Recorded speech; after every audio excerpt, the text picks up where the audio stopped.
புத்தகம் 3 தெய்வீக தாயின் புத்தகம். காண்டோ 1 அறியப்படாதவர்களின் நாட்டம் பக்கம் 305. உலகம் தரக்கூடியது எல்லாம் மிகக் குறைவு. அதன் சக்தியும் அறிவும் காலத்தின் பரிசுகள். மேலும் ஆன்மாவின் புனித தாகத்தை நிரப்ப முடியாது. இந்த மகத்துவத்தின் வடிவங்கள் ஒன்றிலிருந்து வந்தாலும் அதன் கருணையின் சுவாசத்தால் நம் வாழ்க்கை நிலைத்திருக்கிறது. அருகாமையின் சுயத்தை விட நமக்கு அருகில் இருந்தாலும் அது நாம் என்ன என்பதன் முழுமையான உண்மை. அதன் சொந்த செயல்களால் மறைக்கப்பட்ட அது தொலைவில், ஊடுருவ முடியாததாக, மறைமுகமாக, குரலற்றதாக, தெளிவற்றதாக தோன்றியது. இருப்பு இழக்கப்பட்டது. இதனால் எல்லாவற்றுக்கும் வசீகரம் உண்டு. மகிமை இல்லை, அவை மங்கலான அடையாளங்கள். உலகம் அதன் காரணமின்றி காலியாக இருந்தது. காதலியின் முகம் இல்லாமல் போனபோது காதல் போல. அறியும் உழைப்பு மனதின் வீண் போராட்டமாக தோன்றியது. அனைத்து அறிவும் அறியப்படாததில் முடிந்தது.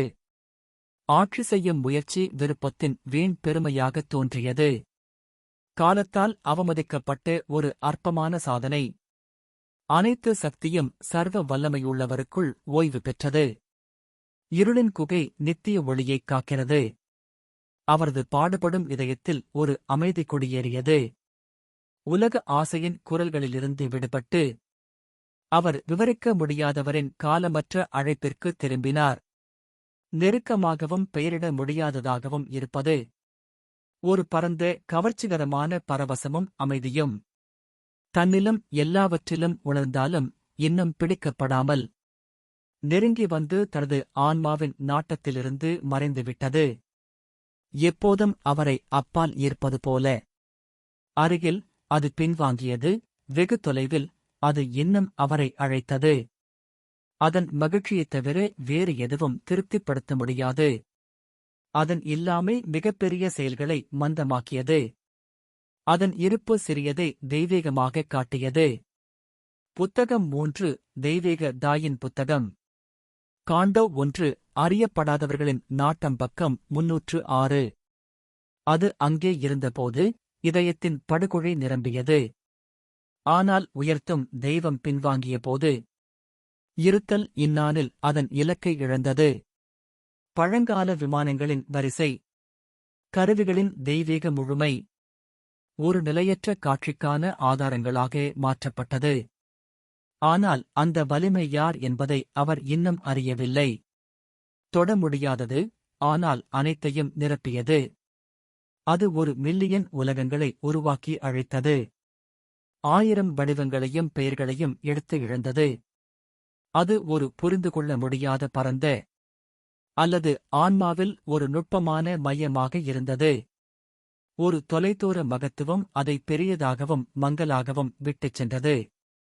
ஒரு மாய நெருக்கம் அதை இனிமையாக மூடியது. அது சில நேரங்களில் ஒரு உருவமாகவோ அல்லது ஒரு அங்கியாகவோ தோன்றியது. சில நேரங்களில் அவரது சொந்த மகத்தான நிழலாக தோன்றியது. ஒரு பெரிய சந்தேகம் அவரது முன்னேற்றத்தை மறைத்தது. ஒரு நடுநிலையான அனைத்தையும் ஆதரிக்கும் வெற்றிடத்தின் வழியாக அதன் வெறுமை அவரது தனி அழியாத ஆவியை வளர்த்தது. சில மறுபரிசீலனை செய்யப்பட்டு உச்சத்தை நோக்கி ஈர்க்கப்பட்டது. உதவி செய்யப்பட்டது, மர்மமான சக்திகளால் கட்டாயப்படுத்தப்பட்டது. ஆர்வமுள்ள மற்றும் பாதி மூழ்கி உயர்ந்தது. வெல்ல முடியாதபடி அவர் இடைநிறுத்தம் இல்லாமல் உயர்ந்தார். எப்போதும் ஒரு அடையாளமற்ற தெளிவற்ற பிரம்மாண்டம். அணுகல் இல்லாமல், பதிலுக்கு அப்பால், வரையறுக்கப்பட்ட விஷயங்களை ஒன்றுமில்லாததாகக் கண்டித்து ஒப்பிட முடியாததை அவருக்கு முன்னால் வைத்தது. பின்னர் ஏற்றத்திற்கு ஒரு வலிமையான சொல் வந்தது. உருவாக்கப்பட்ட எதுவும் வாழ முடியாத ஒரு உயரத்தை அடைந்தது.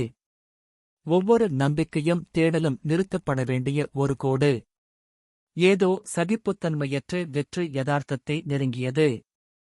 எல்லையற்ற மாற்றத்தால் கர்ப்பமாக இருந்த ஒரு பூஜ்ஜியம். அனைத்து மாறுவேடங்களும் தோல்வியடையும் ஒரு மயக்கமான விளிம்பில். மனித மனம் ஒளியில் துறக்க வேண்டும். அல்லது சத்தியத்தின் நிர்வாண சுடரில் ஒரு அந்துப்பூச்சியைப் போல இறக்க வேண்டும். அவர் ஒரு மகத்தான தேர்வுக்கு கட்டாயப்படுத்தப்பட்டார்.